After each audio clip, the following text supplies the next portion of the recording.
Good morning, everybody. It's Saturday morning, the 11th. It's a chilly morning. I guess, the Santa Ana winds have kind of slowed down, so they are a warm wind. For those of you might be seeing this from out of California and don't know about the Santa Ana winds, they're strangely a warm wind, even though it's wintertime. But they've calmed down, thank goodness, because they've been a big factor in these fires out here. Right ahead of us is just a hill, really. Looks big, but it's kind of close, so that's a lot of times they call it the M Hill or the Moreno Valley Hill.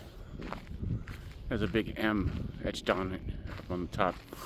It's a good hiking that. That'll test you. But yeah, it's chilly this morning. I think when I left the house, they said it was 34. So for Californians, again, that's on the chilly side. Right, those mountains are the San Bernardino Mountains, which would be Big Bear on the top.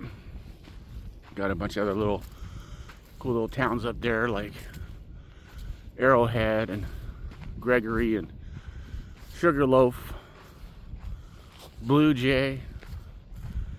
And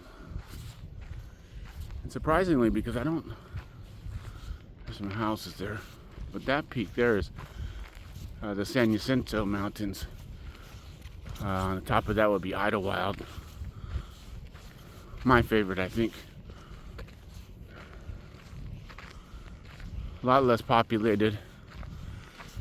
A really cool little town, Idlewild. Hasn't changed that much, surprisingly.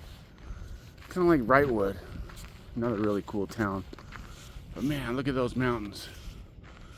I believe what we're seeing there is some smoke affecting the sky.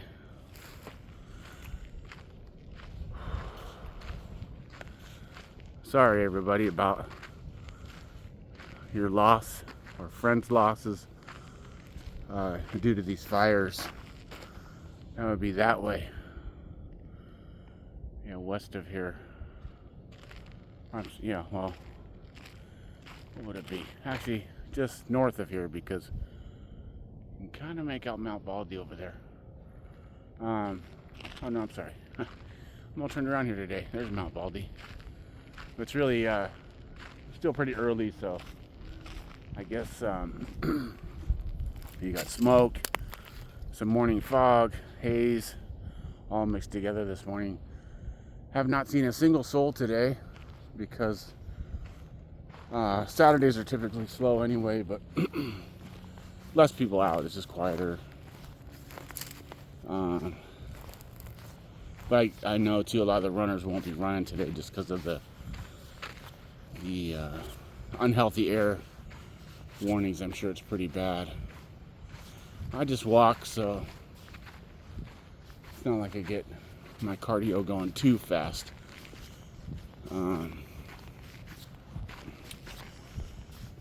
And this area that we're in has been in a big fight.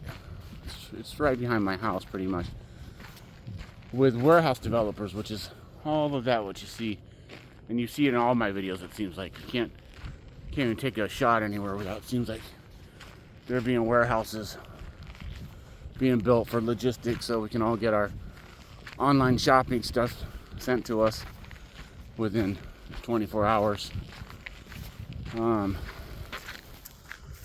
These warehouses would not be here if there wasn't some reason to serve us, I guess. But what I want to talk about is the fight here with the developers. There's an organization here called R Now, Riverside neighbors opposing warehouses. And they have actually fought this, because all this land I'm walking on right now, they're supposed to break ground on this in January of 24 to begin one of the largest warehouse developments, which is saying a lot because there's some huge, I mean, there's a Target warehouse out here. You'd have to see it to believe it. Anyway, this one was supposed to be as big or bigger than that. All on this land out here. Yeah. Got a couple of mountain bikers. Surprised. And they've done a heck of a job fighting this. And they've I don't want to say stopped them, but they've paused them from developing out here. And you know, that's saying something, because most of the fights against these warehouses have not been pretty futile. But they're a good group. I've been to some of the meetings. And like I said, they've done their job. They've done the work that they need to do and got it done. And so some people can't mind their own business. They always have to. Nosy people coming up behind me. They were going one direction and they saw me, then let's go over here and ride by this guy. I got nowhere else to go. Sorry, I just was enjoying the no people moment. So anyway, sorry about that, you guys. One of my main things about being out here is being by myself, which I really like.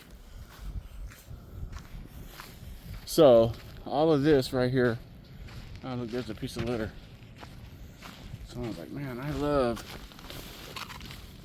Dr. Pepper. And I hauled it all the way out here.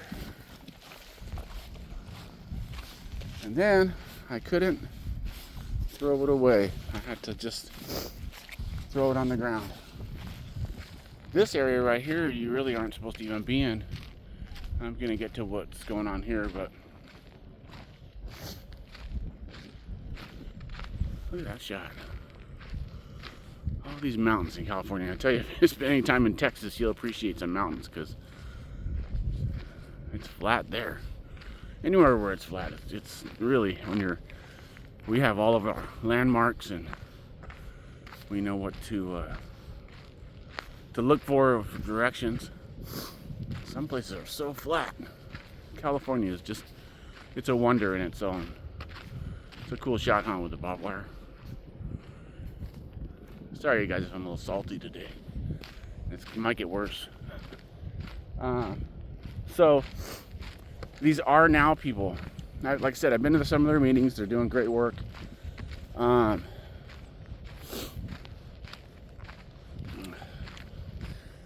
But aside from fighting the warehouses, because they say they love this area so much that they don't want to see it be developed, and I believe they do.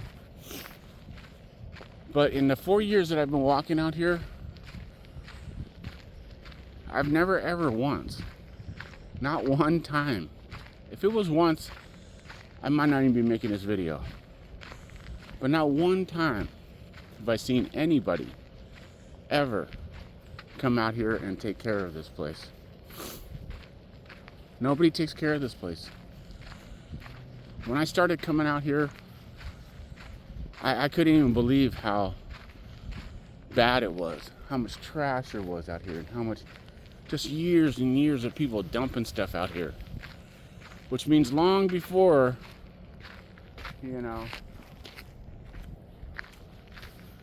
before I came out here, there's people dumping stuff and doing stuff. And nobody had done a thing. And there's so many runners and hikers and walkers and mountain bikers who love this area, love this spot. They use it all the time. And I see them just go right by stuff that they could take care of. But they don't. And I'm sure by now that I've spent literally 3 years trying to get this place cleaned up, meaning I've driven my vehicle up here. I've taken so many trips to the dump, which isn't free. I don't think any of them even noticed that it's cleaned up. I don't know. They just are in a bubble, in their own little isolated zone of, I don't know, I don't care, or I don't want to see it, because if I see it, then it's going to bother me, and maybe, I don't know. So, all these people in the R Now group that are doing the work that they're doing, and they've stopped these developers, and I'm grateful for that.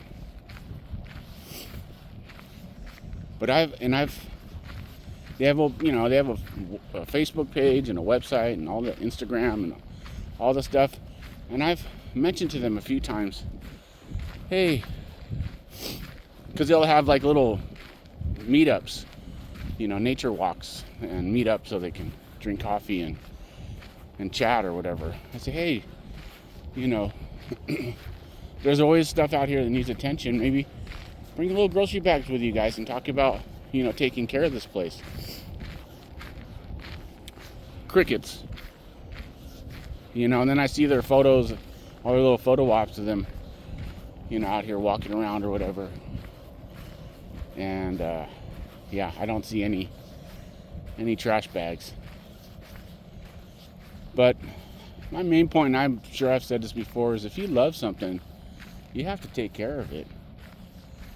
If you don't take care of something, it's hard for me or anybody pretty much who's observant to take you seriously.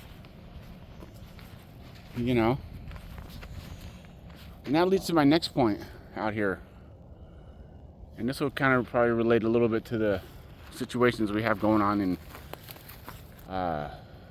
Los Angeles with the fires. This whole area out here is a powder keg of kindling. I mean, it grew so much because we had so much rain, and we had a hot summer, and it's been windy and dry. Man, this whole, and there must be 4 or 5 square miles of this. And it's all the way around it, besides warehouses. Let me go this way. Our houses. Yeah, three-fourths of the 3 of the 4 borders of this are homes. This is really dangerous out here. So what we've had lately, this part you see with all the barbed wire, probably think I'm like walking next to Chino prison or something out here, but this was a military it's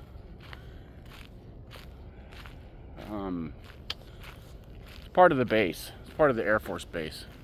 It's not anymore. It's not active anymore. And it's been abandoned for a while. But they used to have security, and they used to have, some people used to rent property out here, so they would kind of help secure this area. But lately we've been having, see all these light poles? Well, apparently those up inside of those are full of copper. Yeah, and so, as most of you know, there's things called copper thieves or copper pirates, right? They steal copper and recycle it and probably do pretty good for themselves. Well, there's been various people coming out here breaking into this spot. And when I say breaking in, I mean literally cutting through the fence. And see this pole? Someone literally hacked that down with an axe to get the pole down so they can get to that light fixture and get the copper out. And this has been going on for a couple months now. And the cops caught one little crew of like 2 or 3 people, and they got busted. They were driving up here, so that's a, kind of a giveaway. So here's another one. It's another telephone pole. It's just recently come down. Okay. But there's And I've confronted this guy. It's one guy who's doing most of this, actually.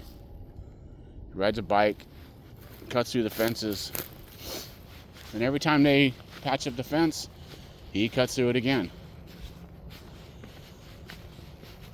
He's doing a lot of damage, and that's just here, you know. I don't go inside of the fence here. So I contacted the people from R-Now, the warehouse fighting group. And they really just kind of were like, you know, people got to eat, or, you know, see that? This has all recently been done. Okay. And yeah, they were very nonchalant about it.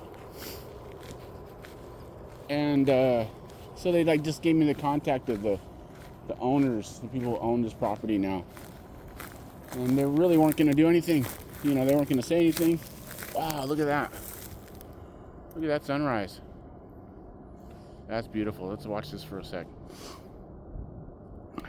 I'm sure the special effects of the red are due to the smoke and fire, but yeah, so they're really not going to do anything. And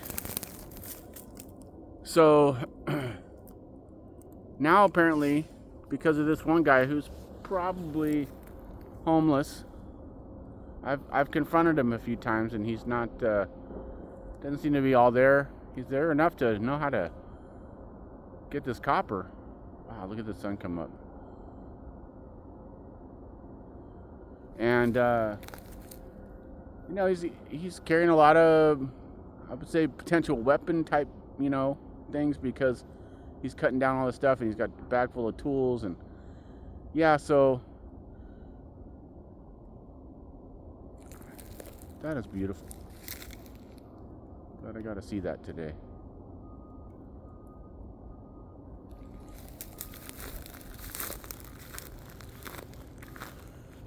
So, you know, where there's one person doing something, somebody else comes along. And so now we have a small little homeless encampment going on up here. And I've seen the tents, and I've seen the people. One of their tents the other day flew away, landed on this barbed wire and got snagged in it. And that's how I saw the people, because they were trying to get it off of there. And so now we got a homeless encampment going on up here. Right? I don't know how big, but it'll get bigger. This is kind of cool. These are, this used to be a K-9 training center for the U.S. Air Force. And these are the remnants of their old, some of their little dog houses. If you go back over there where that little house looking thing is, those are all kennels. But these are just about going down back to nature here. When I first started out here, they were still pretty good shape. But yeah, it's pretty cool. There's another one right in there. Can you see it?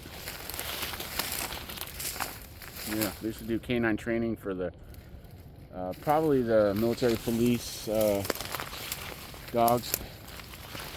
But yeah, these guys. So what happens when, especially since they're out here, you know, doing work, and they're, you know, I don't know what kind of tools they're using, if they're using any kind of like saws or grinders or anything to do this. See that? But, and that's the center of the property. If you were to go inside there, that'd be the very middle. If these guys started a fire up there, this whole place would burn. And that fire would whip right into all these neighborhoods that are all around this area.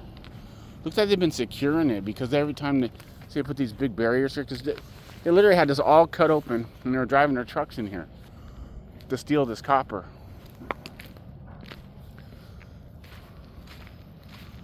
This is where it started right here. I mean, you can kind of see. But this little spot right here, I've secured that a few times. I think that was just somebody, not really some kids or something, but yeah, see they've added this fencing here because this is where they cut in. But they've been trying to do something about it, but that's not the R&L people that are doing anything about it. They wouldn't even tell the owners. They're like, well, the poor people, you know. Yeah, until something like this in LA happens and you realize, oh yeah, terrible things can happen. And I don't know how the fire started out there. You know, everybody's got their own opinions. But until, yeah, a couple screwdrivers. Take those home. Yeah, until, you know, we know, then everybody's just got their own thing or whatever. But, you know, they're fires. They started somehow. Usually fires are started by people. It's either by accident or by arson, you know. But this area out here shouldn't be, nobody should really be out here except for people that are conscientious or care or, you know, are stable. But if you got a bunch of unstable people living up on this hill, this is my neighborhood where the trees are right here. My neighborhood is the oldest neighborhood in this whole area. It was originally built in the 50s. And there was nothing out here except for the Air Force Base and some base housing. But that's where I live in what used to be base housing for retired veteran Air Force guys. But yeah, if this if this caught on fire, everything around it would burn, for sure. I mean, this thing is a tinderbox right now. But the R-Now people, the people that say they love this and they want to save it, they don't take care of it. I've never seen them out here doing anything to show that they care about it. And when I've asked them if they could contact the owners of this property to let them know about the damage out here and the people who are doing it and living out here, nothing. So they want to save it, but they don't want to take care of it. They want to use it, but they don't want to protect it.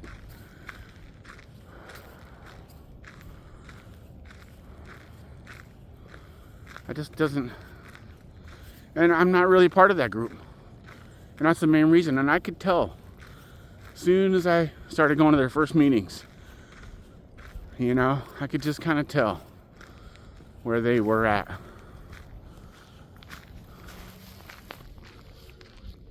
There's another one. I haven't seen that one.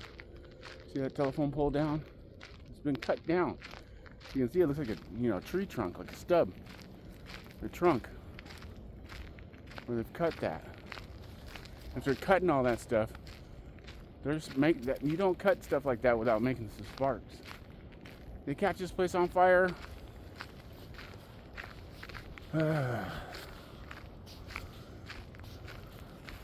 So it's about being ahead of the game, ahead of the curve, proactive. You know, I have no problem confronting these people when I see them. I've taken pictures of them. I've gotten arguments with them. I've called the cops on them. No problem. You know. And yeah, because they're putting us all in danger. All right. That's not cool. Just like all the people who've lost their lives in these fires in LA. You know, they were having a normal life, a normal day right before that happened. Right? And all of a sudden, whammo. And that's how we all get. We're just like, oh, wow. That can actually happen. And then time goes by and we kind of forget. We fall asleep.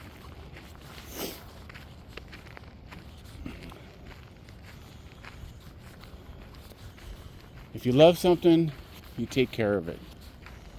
If you love something, you want to know about it.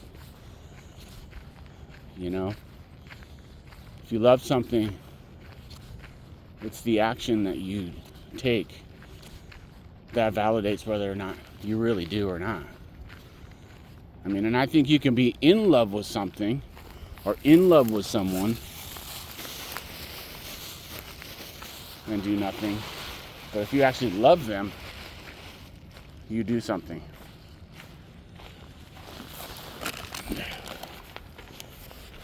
Doritos. Seems like Doritos. Who was it that we were all fascinated with last year that loved Doritos? Oh, doggy poo-poo bag. Yeah, I got opinions on that too.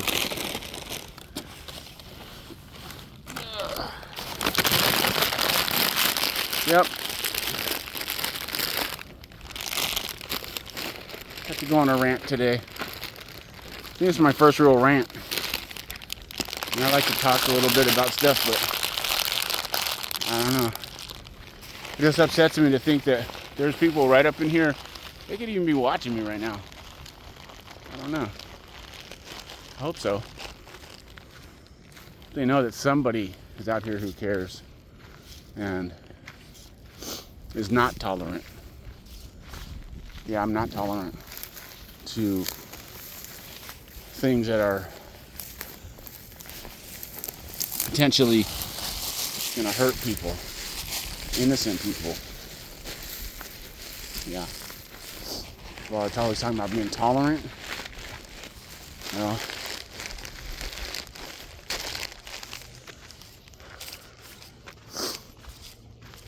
there's also a thing about being not tolerant. To not tolerate bad behavior. And to do something about it. At least say something or let someone else inform someone else so they can do something about it. Just do something. But just to close your eyes or walk by or that's just it's almost like you're watering it. You're letting it grow by doing nothing. And so I will continue to monitor this situation out here with these people because we got a whole winter now of this dry brush.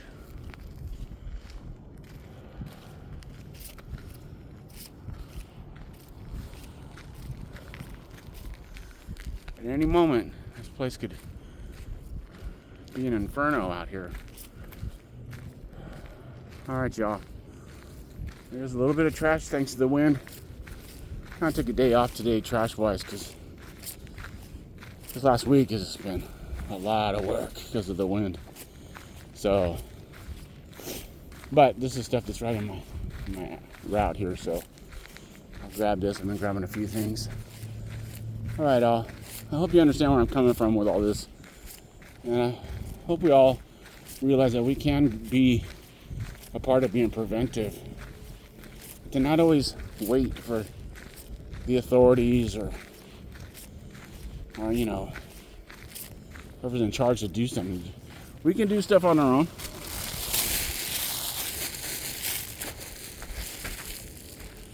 All right. I don't even think I've seen you guys. Hello. These balloons. These things. When they get loose, they go somewhere. All right, you guys, have a great weekend, and we'll see you again soon. Bye-bye.